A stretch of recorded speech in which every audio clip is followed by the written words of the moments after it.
everyone, this is Prime, and today's episode is all about thrifting, but thrifting with 3 different toy lines: He-Man, Star Wars, and DC Comics. So before we get into this video, I want to give a big thanks and shout out to my wife Sugarberry for helping me find these awesome thrifting toys from a thrift haul we did not that long ago. What the mother of crap is up with this stuff?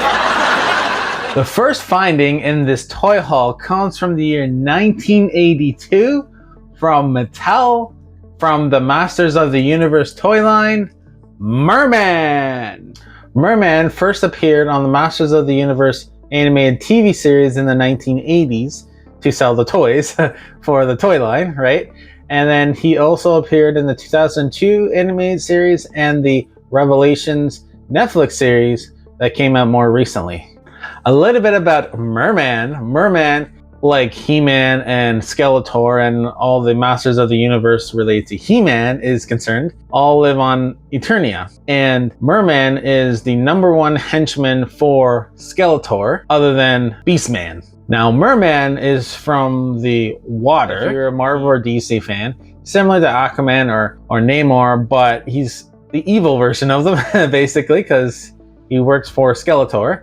And he can control and speak to different underwater creatures, including people from his own world, his own town underneath the water. So it's basically Atlantis. He has the same powers as like I said, Aquaman or Namor. And there was one point in the show where he captures Princess Nami, N-A-M-I, I could have that wrong.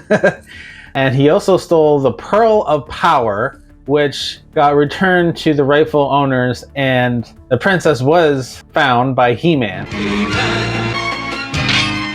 Try swimming in mud.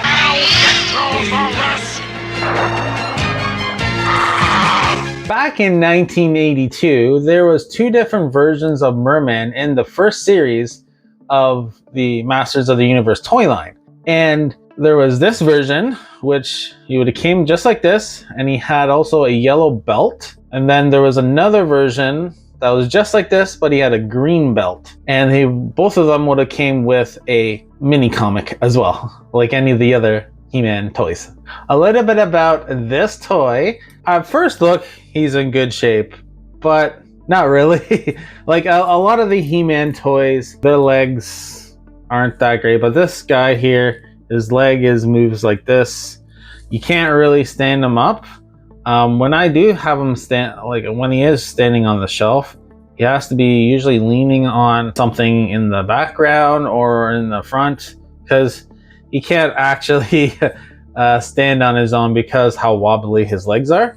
I'm sure he probably would have been better back in 1982, but since this is 2024, yeah, age has taken its toll on him, besides the standing issue. But I like him. He's good. There's no paint rubbed off at all. I guess a little bit on his eyebrows. His head's rubber, like all the other He-Man toys, or most of the He-Man toys. So if you were to look on eBay, the lowest I could find was $8.99 US, just like this. And then the highest I could find was $59.95 US for this Mer-Man, but with all its accessories and his mini comic as well. For the next majority of this video, we are going to be changing universes to a galaxy far, far away, Star Wars. On this toy haul, the first Star Wars toy I found, well, help with from Sugarberry, she's awesome, was Luke Skywalker, X-Wing pilot, 1978, from Star Wars Basic Series 1 by Kenner. A little bit about this toy: Luke Skywalker, who flies the X-Wing spaceship, who is the pilot to fight the dark side. And in the movie, that's what he actually did. And this is what, like I said, this was based off of the original Star Wars movie, or nowadays it's known as Star Wars Episode 4, A New Hope. And as most of you know, or if you don't know much about Star Wars, most of the Star Wars lore, especially with the movies and shows, are based off of the Skywalker family, other than a couple different shows.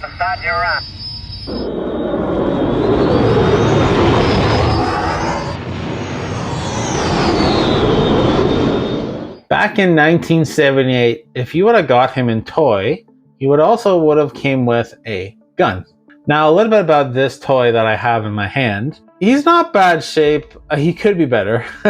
He has paint fading. If you look at the helmet there, I'm not sure if you could really tell because of the lighting, but it's, besides that it's white, there is a red stripe, which is supposed to go all the way up, and then it would have made the symbol of the resistance. You can see the symbol on the screen there. That's what it actually would have looked like. There's a bit more paint rub off. If you look at his chin, not sure if you can see that or not, but there's a little bit of white there. So his actual skin color paint came off, and there's a little bit more paint rubbing on the front and on the back where it's supposed to be white and it's orange. If you were to go on eBay and look him up for if you wanted to buy him, the cheapest I could find was $6.49 Canadian, just like this. And the most expensive I could find was really expensive. It was still in a box, sealed with the AFA approval, and the going price was $1,777.78. Wow. The Luke Skywalker X-Wing pilot from the Star Wars action figures collection, each sold separately. The next Star Wars finding in today's video is Jawa from 1977 from the basic series by Kenner. Jawas are an alien race that are vertically challenged, aka they're short.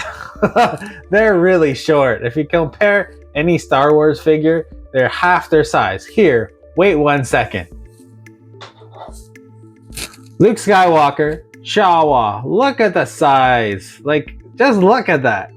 They're an alien species that don't grow that tall, and they're always seen in hoods, and you can never see their actual faces.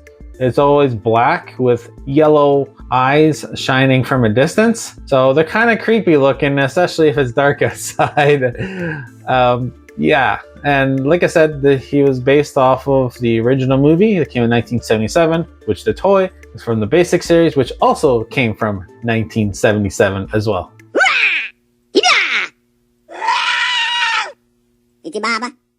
So back in 1977, when Jawa was released into stores, there was 2 different releases from the basic series. One with a vinyl cape / hood, and the other a cloth cape / hood.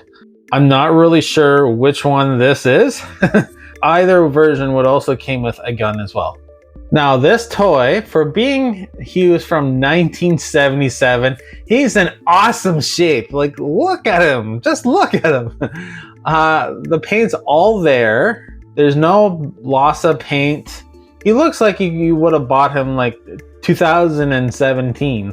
No paint fading anywhere compared to, I'll bring him back on, Luke Skywalker, who's actually released in 1978, 1 year later, and he has a lot of paint loss. So for him to be in this good shape is amazing. He probably wasn't played with a lot from whatever kid had him. So I'm not really sure, but I'm glad that he's in my collection and he's in such good shape. If you were to go on eBay to find this guy, Jawa, the cheapest you could find this Jawa on eBay was $9.99 US, just like this. And the most expensive you can find him on eBay, still in the package with the AFA seal of approval, going for $10,499.99 US. It's the new Star Wars Land of the Jawas that you put together. Action figures sold separately. You can move the action lever and make the Jawa capture R2-D2. Next Star Wars finding from the year 1979 from Kenner from the basic series, Boba Fett. A little bit about Boba Fett. Boba Fett is a bounty hunter. And if you're a Star Wars fan, or if you like watching The Mandalorian, you can notice that his uniform looks similar to that. And his father, Jango Fett, who's the Stormtroopers or the clones was originally based off of, and that was his father. But he grew up to be a bounty hunter, and he basically modeled his costume after the Mandalorians. And that's why he looks so much similar to the Mandalorian, right? And initially, like, he was in the basic series from 1979 toy line, but he wasn't actually in the original Star Wars movie. He originally aired in the, get this, the holiday special. He wasn't actually in it for live action, but they first introduced him into a cartoon that Chewbacca's, I believe, younger brother was watching and on TV. And they had a cartoon episode just on Boba Fett. And ever since then, Boba Fett has been very popular. There's actually about a 22-minute documentary about Boba Fett on Disney Plus. I just watched it last night, and it's pretty good. It gives a brief history on Boba Fett and how he's so popular in Star Wars lore. I just wanted to bring that up. And then I believe it was episode 5 or the second Star Wars movie. He had more of a role in it, working with Darth Vader. There will be a substantial reward for the one who finds the Millennium Falcon. You are free to use any methods necessary, but I want them alive. No disintegrations. As you wish. Lord Vader. So if you would have got him back in 1979, like many of the other Star Wars toys, he would have came with a gun. And this toy here, he's in not bad shape. Sometimes standing him up can be a challenge, but it's doable. Let's see. Yeah, there's a bit of paint rub off on the chest. I can tell just by looking at him. And there's a lot, if you look at the back, there's a lot of white dots on the back. I'm not sure if that's on purpose or if there's paint rubbing. I'd have to double check. But just from looking at it, it looks like droppings of something white from paint, or I don't know. He's in good shape, I think, but he looks good to my shelf. Oh yeah, there's also, if you look at the helmet there's a little bit of paint rub off as well. If you were to go on eBay, the cheapest I could find him was $6.50 Canadian, just like this. And the most expensive I can find him on eBay, he was sealed in the box with the AFA approval, going for $13,999 Canadian. And now Boba Fett, Star Wars villain with his laser rifle. Boba Fett is not yet available in stores, but you can get him free with 4 proofs of purchase from any Star Wars action figures. Details on specially marked packs at participating stores. Offer ends May 31st. The next Star Wars finding, it was the Imperial Stormtrooper from the planet Hoth, and he comes from the Empire Strikes Back basic series from 1980 by Kenner. So this type of Stormtrooper were found in the Empire Strikes Back, the movie, as previously mentioned, not just anywhere, but on the planet Hoth, where it's freezing cold out, where it's always a blizzard. It always feels like when you watch those scenes. So that's why he's dressed for the elements. If you look at his face, it looks like it's covering his whole face. It's not just like a regular helmet, which probably can't stand the cold. This outfit of the helmet makes him more suitable for the elements of the planet Hoth, where it's super cold. And Stormtroopers, they're loyal to Darth Vader.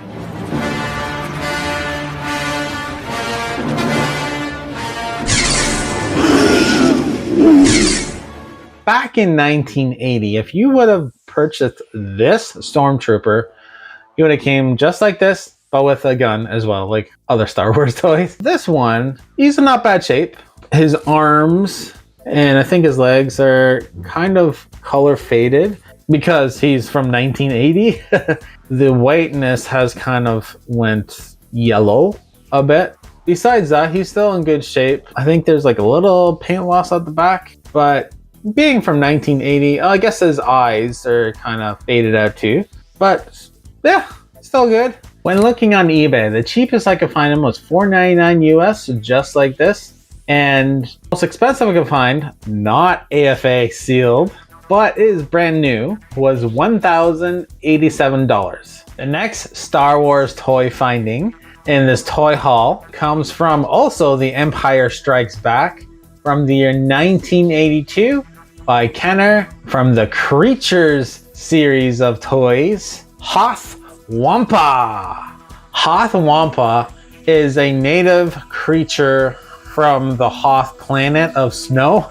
If you look at him, who does he remind you of? Like an abominable snowman or the snow monster? I don't know, like when it comes to Christmas time, if you remember the old Christmas classic, Rudolph the Red-Nosed Reindeer, right? But no, in all serious, yeah, he's basically an abominable snowman monster on that planet. I think that's where George Lucas was going with when he made this guy on that planet.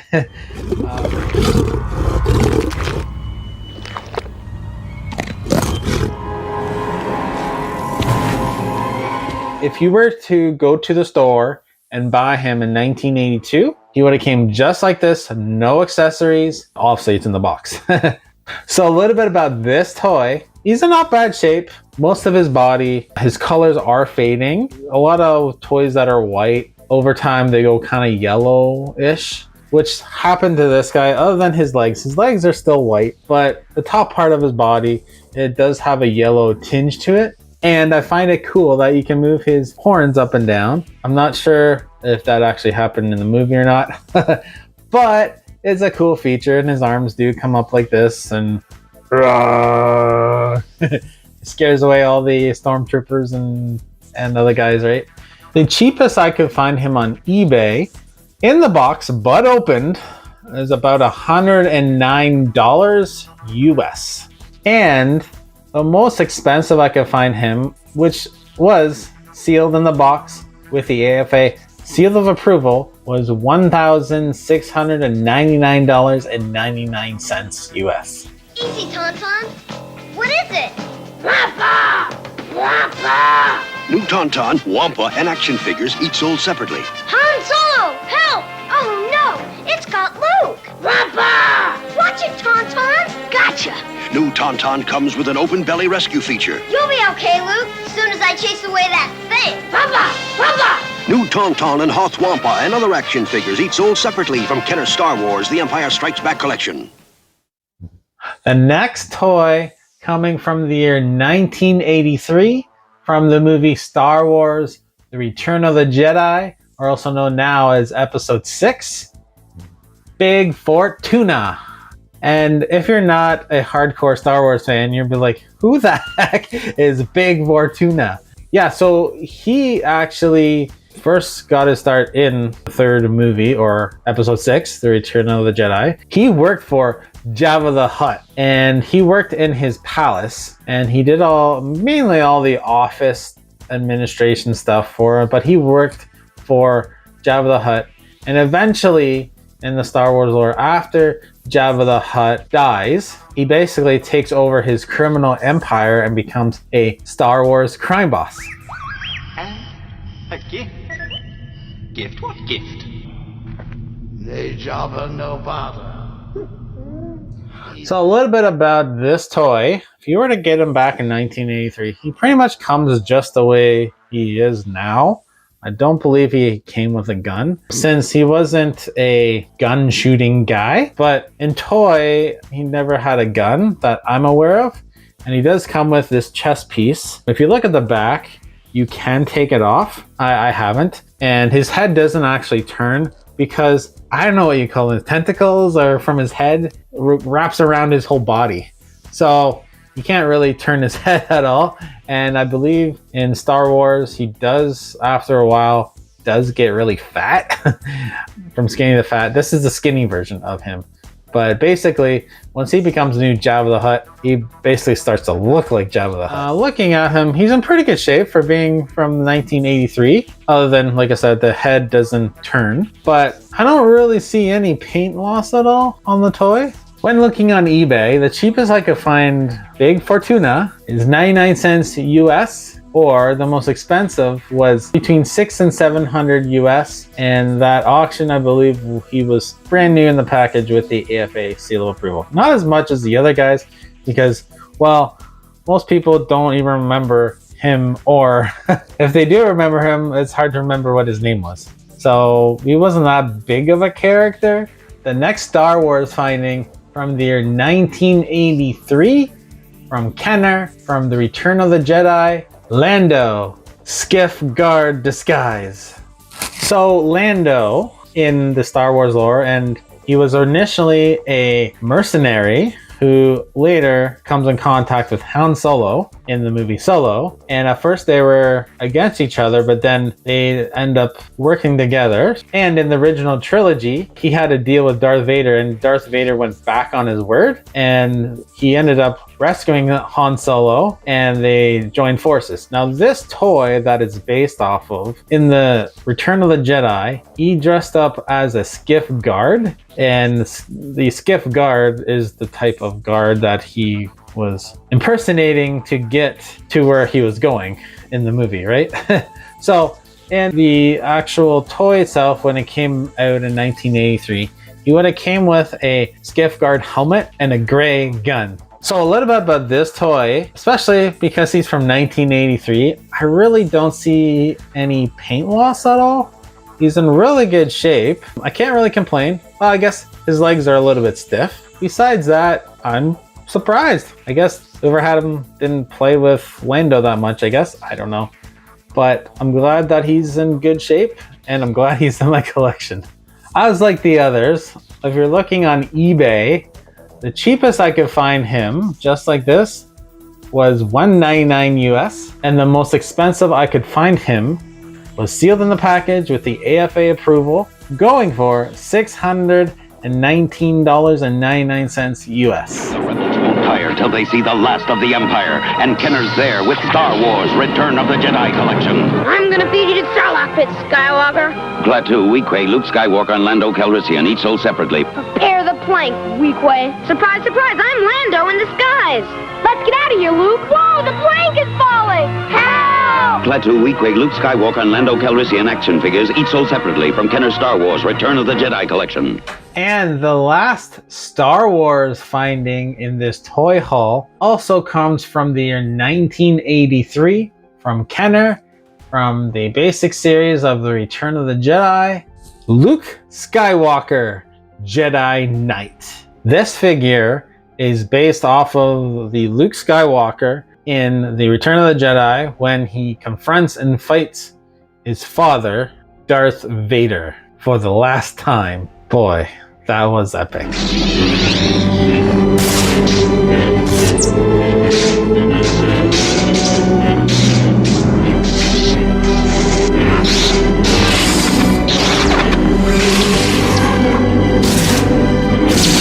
In 1983, they actually released two different Luke Skywalker Jedi Knights from The Return of the Jedi. They both had a hood, a lightsaber, and a gun, but one version, the lightsaber was blue, the other version, the lightsaber was green. I'm not really sure which one this is because I don't have the accessories, but you know, I'm glad I have him.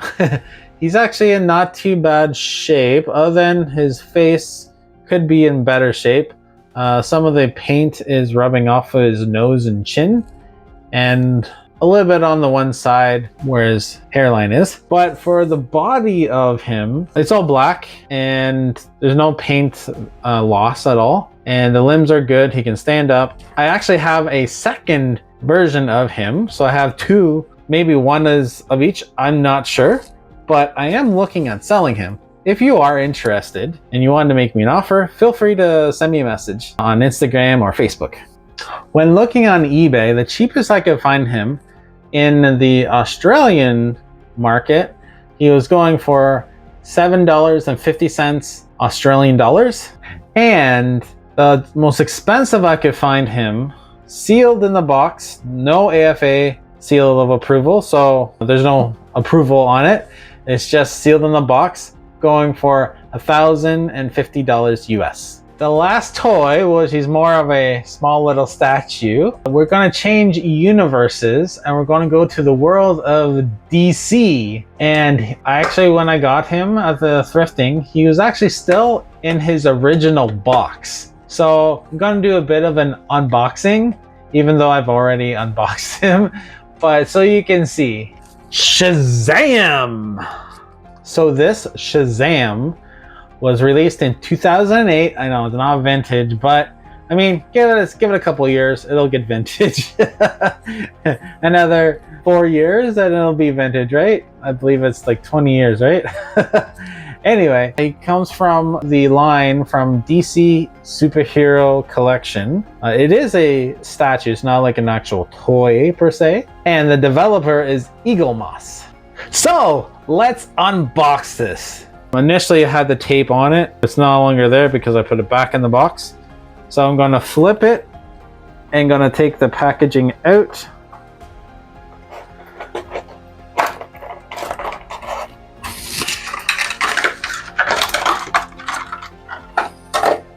And voila, he's out of the box.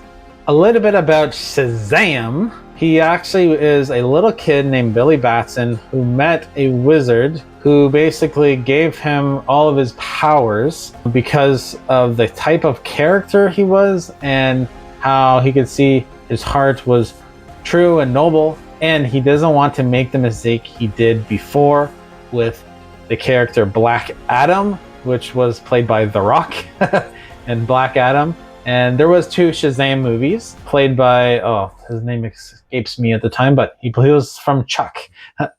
Zachary Levi, that's it. Anyway, so then when he says Shazam, that's when he gets his powers and becomes an adult. So the name Shazam is actually an acronym, and each letter is based off of a character from either the Christian and Jewish faith or from Greek mythology. So the S in Shazam is for the wisdom of Solomon, who was from the Christian and Judaism faith. And then the H is for the strength of Hercules from Greek mythology. The A is for the stamina of Atlas. Z is the power of Zeus. The A represents the courage of Achilles. And the M is the speed of the Mercury, all from Greek mythology. Originally, Shazam was not actually a DC Comics character. He was actually created by the company called Fawcett Comics.